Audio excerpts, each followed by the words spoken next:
chers internautes, dans notre plateforme Parlons-en, qui est une émission qui parle de jeunes, qui parle de vous, de nous, qui parle de personnes qui ont de projets, de l'avenir, qui parle de leurs ambitions, de leur expérience.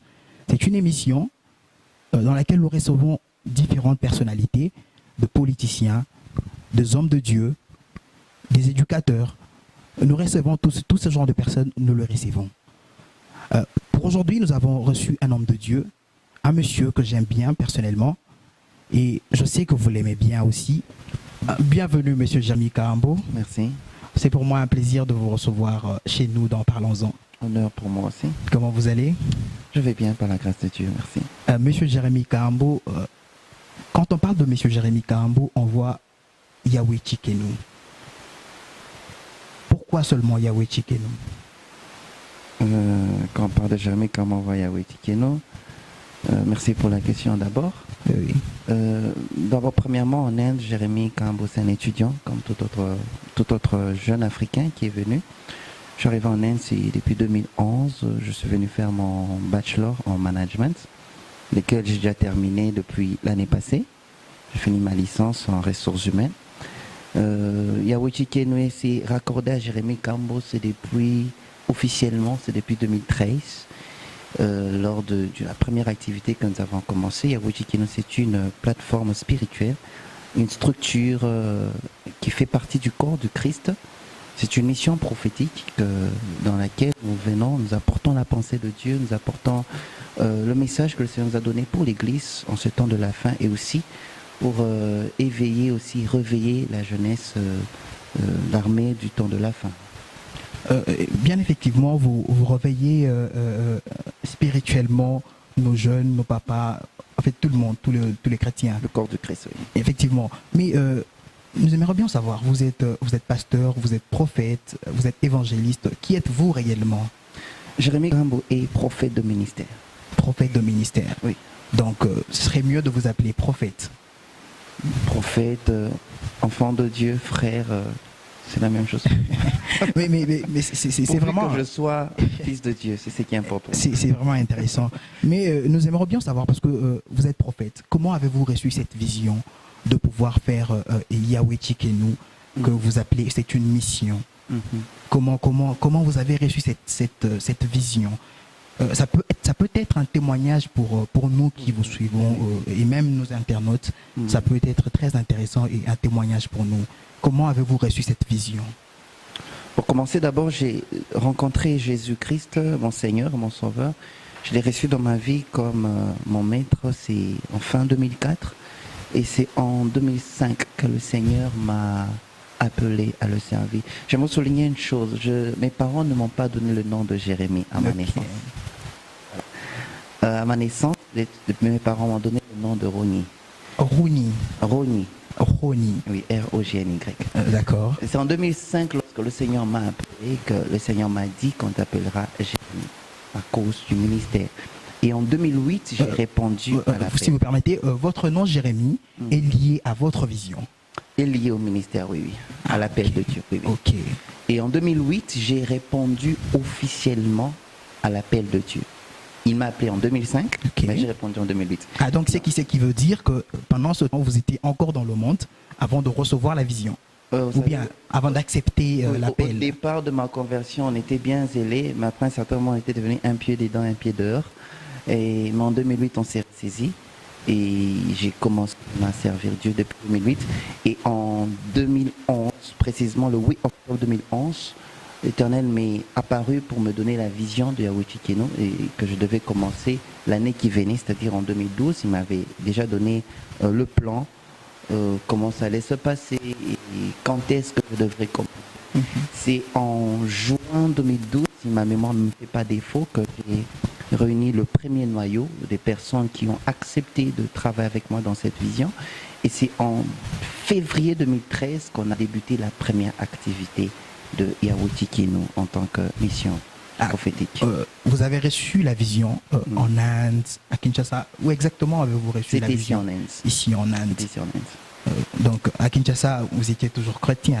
À Kinshasa, j'étais déjà chrétien. Je servais déjà le Seigneur dans dans un ministère qui est connu. On se réunissait à Chaoumba, c'était la famille chrétienne Amar, avec ma responsable, maman Rebecca, la conseillère Chaoumba, que je salue en passant d'ailleurs, et tous les frères avec qui on a travaillé là-bas. C'est là-bas que j'avais commencé. Et quand je suis venu en Inde en 2011, j'étais d'abord à New Delhi. J'atterris à New Delhi où je travaillais avec le pasteur Charles Moulumba, qui est actuellement au Brésil. Mais l'église est à New Delhi, l'église Rehoboth. Je salue tous les frères aussi en passant. Ensuite, je suis venu à Bangalore. Quand je suis venu à Bangalore, c'est à Bangalore que le Seigneur m'a donné la vision de Yahweh Tikene. Ah, c'est intéressant. Je crois que nos téléspectateurs sont émus de vous écouter et je crois que ça sera bénéfique. Et Monsieur Jérémie Kahambo, avez-vous une expérience personnelle avec le Christ? Une expérience assez peu. Oui. J'ai beaucoup d'expériences. Ah, ça c'est intéressant. Ça c'est intéressant. Expériences personnelles, mais si je peux citer les expériences les plus marquantes, Oui. j'ai avec Jésus, c'est le jour où j'ai réalisé que le Seigneur me connaissait. Je vais relater la petite histoire en bref. Comme je l'ai dit, en 2005, lors d'un moment de prière, le Seigneur m'a dit, on t'appellera Jérémie. Mais à cette époque-là, comme je vous l'ai dit, j'étais deux fois tantôt plus tôt. Alors, j'avais caché le nom de Jérémie. Je me disais que Jérémie, ça faisait trop frère en Christ. Alors, même devant mes amis, je préférais dire, appelez-moi Rounier et tout et tout. Je préférais ça. Alors, en 2008, quand j'ai répondu maintenant à l'appel de Dieu, déjà avant de répondre, j'ai passé des moments compliqués, difficiles dans ma vie. Et j'avais senti, j'avais remarqué dans ma conscience chrétienne que c'était à cause de la vie que je menais. Alors j'ai décidé d'aller, de prendre un temps de prière. Et je suis allé en retraite avec le groupe de la Ligue pour la lecture de la Bible. Okay. Nous sommes allés en retraite, c'était à Kimpese. Là, c'était en fin 2008. Septembre, je crois, si ma mémoire est bonne. Nous sommes allés en retraite. Et pendant cette retraite, quelque chose de merveilleux s'est passé. Ce jour-là, c'était 22h, 23h. Nous étions comme dans un camp. C'était pratiquement, ça ressemblait à un village, mais c'était juste un endroit où on s'était retiré pour prier. Alors que j'étais dans la pièce où je m'apprêtais à dormir, un frère est venu m'appeler. Il m'a dit, on te cherche dehors. Qui me cherche? Je ne connaissais pas la personne. Je suis juste allé. Et j'arrive, je rencontre un frère. Il s'appelait Hervé. Il a commencé à me parler de moi. Il m'a dit, tu t'appelles Jérémie. Dieu t'a donné le nom de Jérémie. Et cela, c'était avant que vous recevez le nom de Jérémie venant de Dieu. Je l'avais déjà reçu. Là, c'est en 2008. J'ai reçu en 2015. J'ai reçu en 2005. Là, c'est en 2008. J'avais caché ce nom. Parce que je ne voulais pas faire paraître ce nom. Et il m'a dit, il a commencé à me parler de tout ce que Dieu m'avait dit en 2005. Mais j'aimerais bien comprendre. Vous avez caché le nom de Jérémie. Oui. C'était par rapport à votre vie passée ou c'était par rapport à quoi que vous avez caché votre nom? Parce que je n'aimais pas ce nom-là. Je me disais, ça faisait trop frère en Christ. Moi, j'étais un jeune qui aimait boire, qui aimait sortir avec les amis, qui aimait le zouk, qui aimait, comme les jeunes disent de nos jours, le staff. J'aimais ça. Alors, donc, vous étiez staffeur? En quelque sorte, oui. Mais pas vraiment distrait. Alors, dans mon milieu là, Jérémie, ça allait faire trop frère. Alors voilà pourquoi je ne voulais pas faire sortir ce nom. Alors quand le frère est venu en 2008 là, il m'a parlé, il m'a dit tout ce que Dieu m'avait dans mon intimité. Et il me dira, si tu es même ici à Kimpese, c'est parce que tu es venu chercher Dieu. Et Dieu me dit de te dire qu'il t'aime. Il a commencé à parler sur ma vie. Ce jour-là, j'avais des larmes qui coulaient de mes yeux. J'avais envie de serrer ce frère fortement dans mes bras. Et depuis ce jour-là, quand je suis rentré à Kinshasa, j'ai dit, désormais, je te servirai, Jésus. Je suis rentré, j'ai tout changé dans ma vie, j'ai tout changé dans mon entourage et toutes ces choses. Jusqu'à ce jour, je sers le Seigneur. Et j'ai ressorti maintenant le nom de Jérémie. Chers internautes, comme vous le voyez, dans Parlons-en, nous donnons le temps à nos invités de pouvoir s'exprimer, de partager leur vision. Monsieur Jérémy Kahambo, mais exactement aujourd'hui, de nos jours, il y a maintenant beaucoup de prophètes qui apparaissent.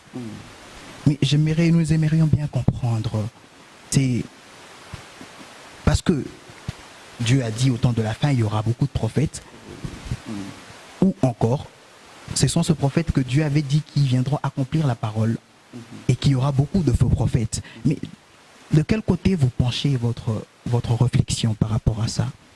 De quel côté je penche ma réflexion? Je dirais premièrement qu'il faudrait que ces choses arrivent pour démontrer que notre Seigneur ne ment pas. Oui, il faudrait que ça arrive. Parce que si ça n'arrivait pas, on aurait dit que Jésus avait menti.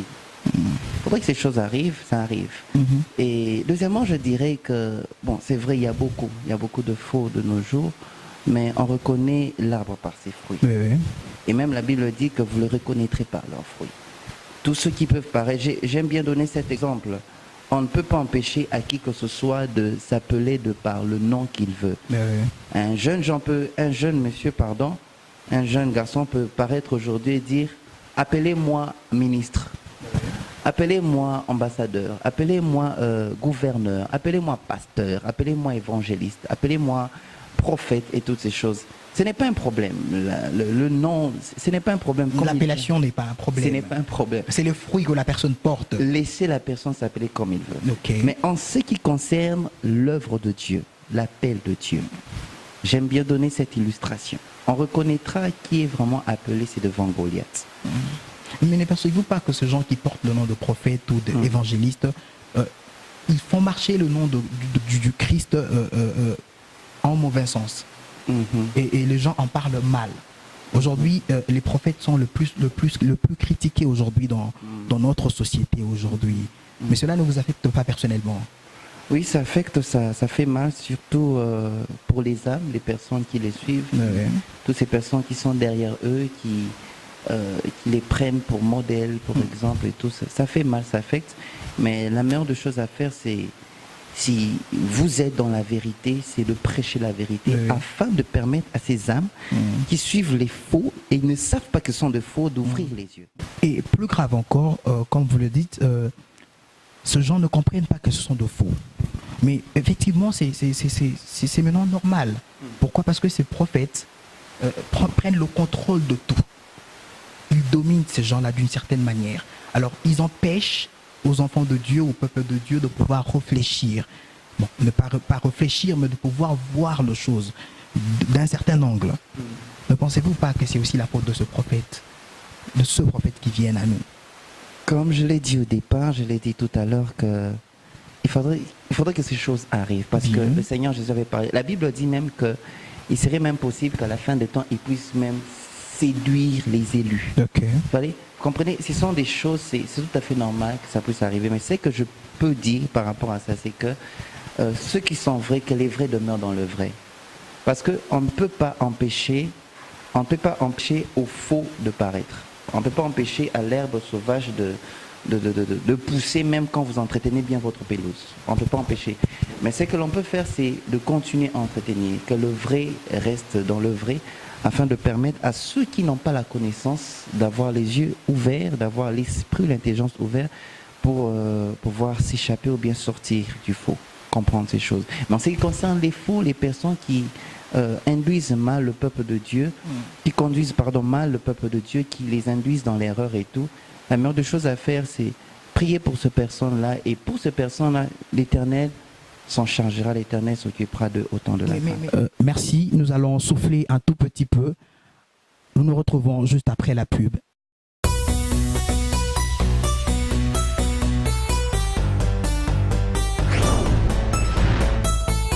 Parlons-en, parlons-en. Parlons-en est une plateforme pour parler de nos expériences, de nos projets, de nos entreprises. Parlons-en est la réponse à vos attentes. Parlons-en, parlons-en, parlons-en, une pensée. Venez, parlons de nos idées, de nos ambitions et notre vision pour changer le monde qui nous entoure. À très bientôt, restons branchés.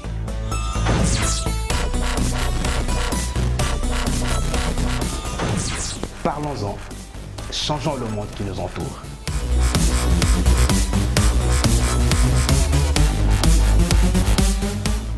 De retour sur notre plateau, parlons-en, avec notre invité, le frère Jérémie Kahambo. Frère Jérémie Kahambo, Yahweh Tchikenu, comment voyez-vous Yahweh Tchikenu après 2 à 3 ans? Avez-vous assuré cette relève? Merci pour la question, c'est une bonne question. D'abord, j'aimerais souligner une chose, c'est une erreur que beaucoup de personnes font parfois. C'est Yahweh Tchikenu et non Yahweh Tchikenu. C'est Tchikenu. Oui, parce qu'au départ, vous savez, beaucoup de personnes me posaient la question, est-ce que c'est chicken ou quoi? Parce que plusieurs personnes pensaient qu'on distribue le chicken là-bas. Alors d'autres personnes pensaient que c'était une œuvre kassaïenne, parce que ça sonne un peu, on dirait, Loba et tout. Alors, je reviens maintenant à la question. Oui. Dans 3 ans, je pense et je crois que c'est que le Seigneur fait avec nous, il fait quelque chose, il fait des choses grandes. Nous allons aller très loin, nous allons atteindre de très grands échelons. Et par la grâce de Dieu, je me suis toujours posé cette question et je pose toujours la question à Dieu dans le temps de prière. Seigneur, après moi. Mais pourquoi avez-vous choisi seulement Yahweh Tchikenu? Il y a plusieurs d'autres noms. Vous pouvez prendre Jéhovah Jireh. Mais pourquoi seulement Yahweh Tchikenu? Je vais répondre à cette question. Oui. J'aimerais d'abord revenir à ce que je disais. Bien. Pour dire que la relève, on continue à préparer. Plus le temps passe, plus on avance. Nous préparons des jeunes gens, nous préparons ceux qui sont autour de nous à avancer, à continuer à servir Dieu, non seulement dans Yahweh Tchikenu, mais d'une manière, d'une autre, dans plusieurs endroits, ils pourront se retrouver un jour. Et pourquoi Yahweh Tchikenu? Yahweh Tchikenu émane de la pensée que le Seigneur a donnée. Comme j'ai l'habitude de le dire, que le message principal que le Seigneur nous a donné, c'est le message de la croix. Le temps est venu où l'Église doit être centrée sur la croix. Tout ce que nous faisons doit rôter sur la croix. Et à la croix, Christ a accompli l'œuvre de la justice. Christ a accompli une œuvre salvatrice. Et par l'œuvre de la croix, Christ nous a justifiés. Et il est de par cette œuvre, il est notre justice. Alors voilà pourquoi la pensée que le Seigneur nous a donnée, c'est Yahweh Tchikenu. Nous n'avons pas dit Yahweh Jireh ou bien Jéhovah Jireh. Yahweh Tchikenu, c'est dans le sens où nous voulons, par le message de la croix, démontrer ou dire encore aux chrétiens sa position. Il a été justifié. Et aussi, non seulement le fait qu'il a été justifié, mais aussi que Christ, l'Éternel, est sa justice. Dans Yahweh Tchikenu, nous voyons 2 aspects de Christ en nous. Le premier aspect, c'est qu'il est celui qui nous a justifiés. C'est-à-dire, lorsque une personne était dans le péché, la justification, c'est un changement de position. Lorsqu'il était dans le péché, Christ, par sa mort et par son sang qui a coulé, cette personne est devenue sainte. C'est la justification. Alors, nous voyons le deuxième aspect, c'est dans le sens de tout ce que nous pouvons rencontrer sur la terre dans ce monde, les injustices des hommes, les injustices de la société. Nous croyons que Dieu est notre justice. Il est celui qui nous défend. Il est celui qui nous fait justice. Voilà pourquoi nous disons Yahweh Tchikenu. Vous pouvez dire Jéhovah Tchikenu comme vous voulez, mais c'est dans cette pensée-là que nous avons trouvé Yahweh Tchikenu. Mais lorsque vous parlez de la croix, devons-nous le voir toujours comme le Christ qui était sur la croix ou devons-nous le voir comme le Christ qui est en nous aujourd'hui? Lorsqu'on parle de la croix, on voit l'œuvre accomplie. L'œuvre accomplie. On ne voit pas Christ sur la croix, mais l'œuvre qui est accomplie. Christ vit maintenant en nous, au travers du Saint-Esprit. Y a-t-il un type de choix que le Christ fait sur une personne? Un type de choix que le Christ fait sur une personne. Le seul choix que Christ fait sur les personnes, c'est quand la personne décide de renoncer à elle-même et de suivre. Jésus a dit que celui qui veut venir après moi renonce à elle-même, se charge de la croix et me suive. Le type de choix des personnes que Christ fait. Et dans le cas même de Yahweh Tchikenu, le Seigneur m'avait dit, je t'enverrai les personnes avec qui tu vas travailler. Et pour moi, je ne tiens pas compte que la personne soit chrétienne, née de nouveau, de 18 ans, de 20 ans, non. Pourvu que la personne ait le désir et l'envie de servir le Seigneur, on marchera ensemble. Et c'est dans le parcours que, dans les formations, les enseignements, on aidera la personne à davantage à s'améliorer dans le Seigneur. En parlant du choix, quand on regarde votre structure Yahweh Tchikenu, nous remarquons bien que il y a une forte présence féminine dans votre structure. Mais Pensez-vous que les femmes sont mieux que les hommes? Ou vous êtes de ceux qui pensent qu'il faut, il faut aussi regarder du côté de l'émancipation de la femme? Si je pense que la femme est meilleure que l'homme, d'abord je ne pense pas ça. Oui. Si je pense pas, je parle de l'émancipation, je ne pense pas ça aussi. Oui. Moi je travaille ce que Dieu m'envoie. Non, mais si on comprend bien, Dieu ne vous envoie que des femmes. Si c'est ce que Dieu a envoyé, c'est ce qui est disponible. On travaillera ces personnes. Vous prenez. On prend. Non, mais c'est bien aussi. C'est vrai que ça. Mais c'est souvent critiqué aussi. Oui, c'est souvent critiqué. Ça fait un peu louche, ça fait un peu bizarre. Oui. Vous savez, je ne connais pas les cœurs de nos jeunes sœurs. Ok. Je ne connais pas. Il y a des sœurs qui viennent avec beaucoup de désir, de motivation vraiment de servir Dieu. Ok. Il y a des sœurs aussi qui viennent avec les motivations des bon, là-bas les protocoles s'habillent bien, donc je veux aussi aller pour juste m'habiller. Il y a des sœurs qui plusieurs motivations. La Bible dit que il y a plusieurs viennent, mais peu seront appelés. Mais personnellement, vous, qu'est-ce qui vous motive? Qu'est-ce qui me motive à pouvoir faire ce choix-là sur les dames? Je ne fais aucun choix. Elles viennent. Comprenez avec moi que si une personne vient, une fille vient et dit que je vais travailler dans un Waitikene, je ne vais pas dire à la personne, bon, ne viens pas. Je prends. Et si ce fait que ce sont plus des filles qui viennent, je ne vais pas chasser ces personnes. Je les prends. Merci notre frère Jérémy Kahambo d'avoir répondu à notre invitation. Rien, plaisir. Nous sommes arrivés à la fin de notre émission. Avez-vous quelque chose à moi à dire au peuple de Dieu qui nous suit en ce moment ici? Quelque chose que vous avez omis de dire pendant le déroulement de notre émission? D'abord, j'aimerais commencer par vous remercier. Parlons-en. Merci pour la marque de confiance et le privilège que me donnait de passer, surtout à ce premier numéro de Parlons-en. Je vous souhaite plein de bonnes choses. Merci. Et je prie le Seigneur que à chaque numéro, qu'il y ait au moins une personne qui se retrouve et qui soit bénie et qui ait de quoi trouver des repères par rapport à ses ambitions. Et vous pouvez visiter sur notre page Facebook, il y a Waitikene sur Facebook. Là, vous verrez tous les programmes concernant l'activité, tout ce que nous organisons aussi. Sinon, je vous remercie et que Dieu bénisse tous ceux qui auront écouté ou suivi cette émission, écouté ce message. Que Dieu bénisse et que le Seigneur éclaircisse encore davantage vos préoccupations concernant ce qu'on a peut-être omis ou bien ce que vous n'avez peut-être pas bien compris. Sûrement, on va se retrouver prochainement dans un autre numéro. Par la grâce de Dieu, je le souhaite. Là, on va bien casser certaines autres choses. Merci. Merci, mon frère. Nous voici arrivés à la fin de notre émission. Je dis aussi un grand merci à vous, chers internautes, qui êtes connectés en ce moment en nous suivant sur Parlons-en. Je remercie l'équipe technique T1 Pro. Cette émission a été présentée par Sami Kitembo, qui est votre humble serviteur. Merci. On se revoit très prochainement sur Parlons-en. À très bientôt.